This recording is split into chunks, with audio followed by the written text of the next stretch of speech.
A biblical story is getting new life thanks to new evidence of Noah's Ark. Researchers say they have 3D images of what they believe is the Ark in the Ararat Mountains in Turkey.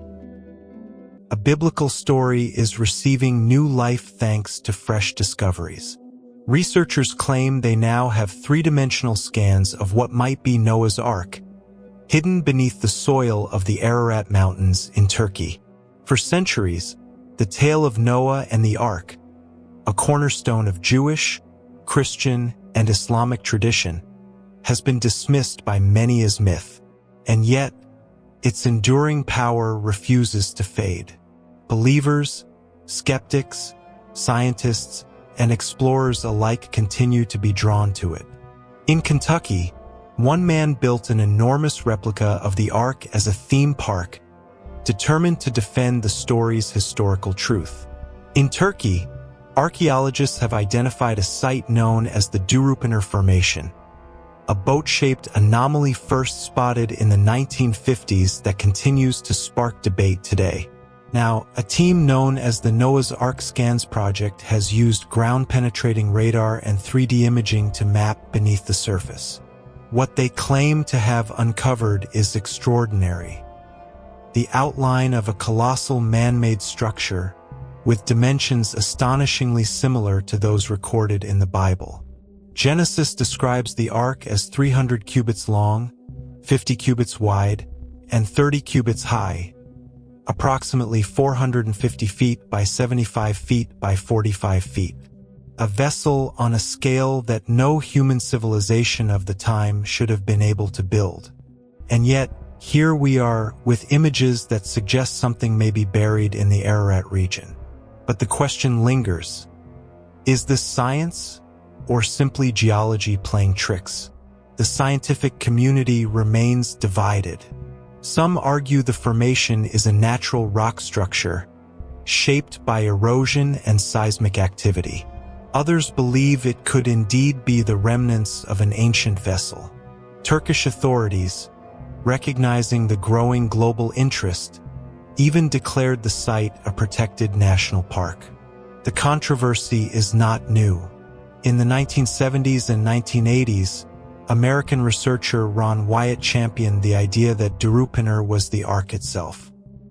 His claims gathered a devoted following but were strongly challenged by geologists like Lawrence Collins, who argued that the formation was simply a natural phenomenon. Still, the story refuses to die. Independent teams continue to probe the site with modern tools. Every new expedition deepens the mystery. Is it a hoax, a geological curiosity, or the remnants of humanity's most famous survival vessel? The biblical flood narrative itself is one of the most dramatic ever written.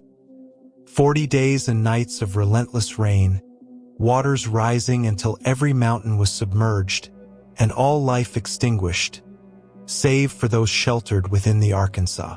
After more than a year adrift, the Ark is said to have come to rest upon the mountains of Ararat, where Noah, his family, and the animals would begin civilization anew.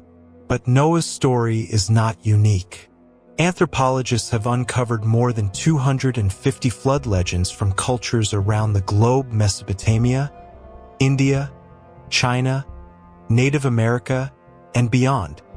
From the Sumerian epic of Gilgamesh to stories of floods along the Ganges and Nile, humanity seems haunted by memories of catastrophic deluges.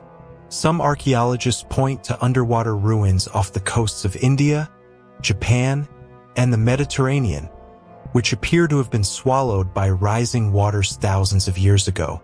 Others highlight chevron formations in Madagascar and elsewhere, geological scars that may indicate ancient megatsunamis.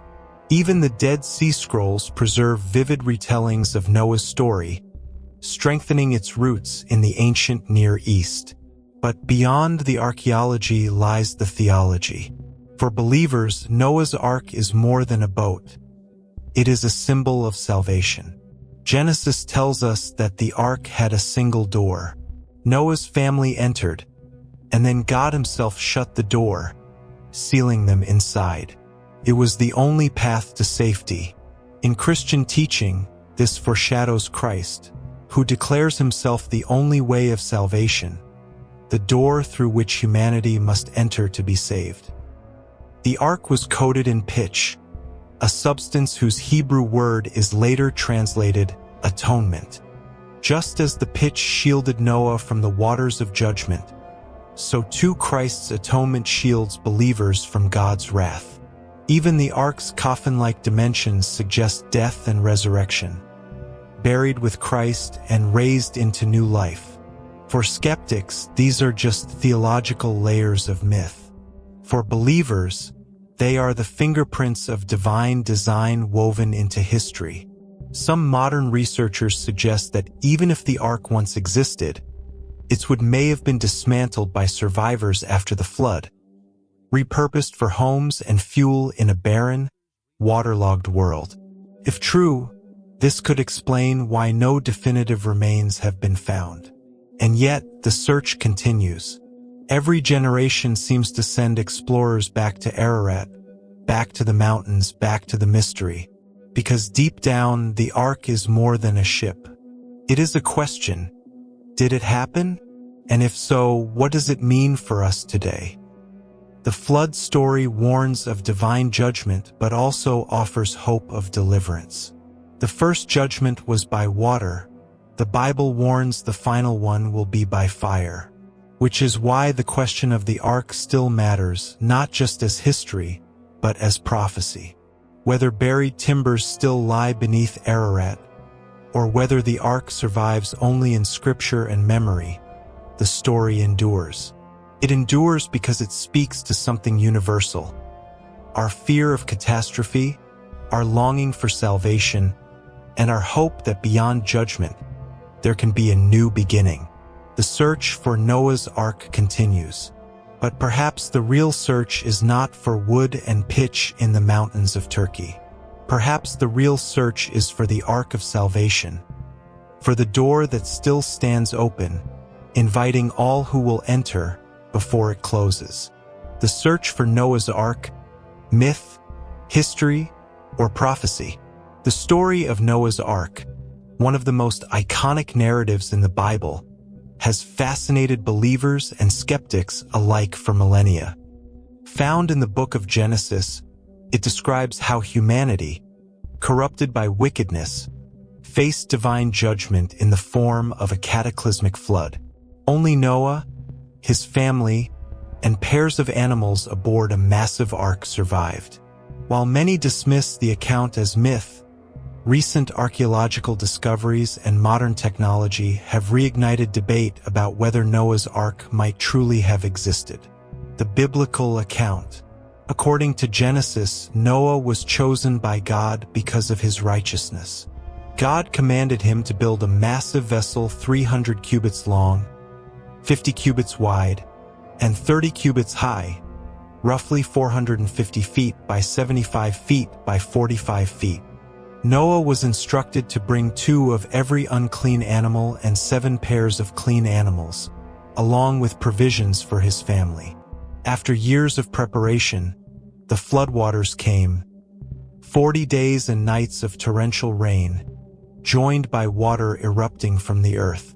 Every living thing outside the ark perished. After 150 days, the waters began to recede, and the ark eventually rested upon the mountains of Ararat, where Noah's family began anew. Global flood traditions. One of the most intriguing aspects of Noah's story is its universality. Anthropologists have documented over 250 flood myths across cultures worldwide. The Sumerian epic of Gilgamesh, older than the biblical narrative, contains striking parallels. A divine warning, a giant boat, animals preserved, and a flood that wipes out humanity. Civilizations from India to China, Native America to Africa, all preserve legends of catastrophic floods. This widespread tradition suggests humanity carries a collective memory of devastating deluges, likely rooted in real geological events. The Durupınar Formation. In modern times, the search for Noah's Ark has focused largely on eastern Turkey, near Mount Ararat. In 1959, Turkish cartographer İlhan Durupınar spotted a boat-shaped formation in the mountains of Dolgebeyazıt. Measuring about 500 feet long, the anomaly bore a striking resemblance to a giant vessel. This Durupınar site immediately captured global attention. In the 1970s and 1980s, American researcher Ron Wyatt became one of its most passionate defenders. He argued the site contained petrified timbers, metal fittings, and other remains of an ancient ship. His claims attracted followers, but many geologists dismissed them as wishful interpretations of natural rock formations. In 1996, geologist Lawrence Collins publicly challenged the ARK theory, insisting the site was simply geological. Despite skepticism, the allure of Durupınar persisted.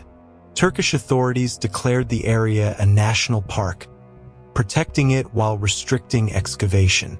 Independent research teams, both Turkish and foreign, have continued to study the site.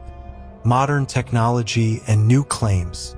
The debate received fresh momentum in recent years with the Noah's Ark Scans project. Using ground-penetrating radar and 3D imaging, researchers claim to have mapped beneath the Durupınar site and found what appears to be the outline of a massive man-made structure. The dimensions, they say, align remarkably well with the biblical description of the Ark. Skeptics argue these are merely natural patterns. Yet for many believers, the possibility of the Ark lying beneath Turkish soil remains compelling. Other evidence for a great flood. Beyond Turkey, other discoveries have fueled speculation that a global or regional cataclysm inspired Noah's story. Underwater cities. Archaeologists have found ancient ruins submerged off the coasts of India, Japan, and the Mediterranean. Some date to periods when sea levels rose dramatically, suggesting catastrophic floods. Chevrons above sea level. Unique V-shaped formations in Madagascar and elsewhere are believed to be evidence of ancient megatsunamis. The Sumerian king list. Ancient Mesopotamian records note that kings before the flood lived for centuries, while post-flood lifespans shortened dramatically, a detail echoing Genesis. The Dead Sea Scrolls. Hidden for centuries, these texts contain descriptions of Noah, the Ark, and the flood, reinforcing its prominence in ancient Jewish thought. Together, these findings suggest that massive floods did shape ancient memory and storytelling. The symbolism of the Ark. Even more than history, Noah's Ark carries profound spiritual meaning. Genesis notes the Ark had a single door. Noah and his family entered by faith, and then God himself shut the door. It was the only way of salvation from judgment. In Christian theology, this door symbolizes Christ, the way, the truth, and the life, through whom salvation is offered. The Ark was sealed with pitch, and the Hebrew word for pitch is the same word later translated atonement. Just as the Ark was watertight against the flood, so atonement shields believers from God's judgment. The Ark's coffin-like proportions even suggest death and resurrection, foreshadowing the gospel. For theologians, the Ark is more than a ship. It is a prophetic shadow of Christ himself. Skeptical challenges. Scientists remain cautious. Wood exposed to the elements for over 5,000 years would not survive intact. Some suggest that if Noah's Ark ever existed, its timbers would have been dismantled by flood survivors for building material in a devastated world. Others argue the biblical account is a theological retelling of Mesopotamian flood myths, not literal history. And yet, even skeptics admit that massive floods did reshape early civilizations. The melting of Ice Age glaciers, sudden shifts in sea levels, and colossal river floods may all lie behind the flood traditions preserved across cultures. Faith, history, and prophecy. Whether or not the Ark is ever found, the story continues to inspire. For believers, it is a testimony to God's judgment and mercy.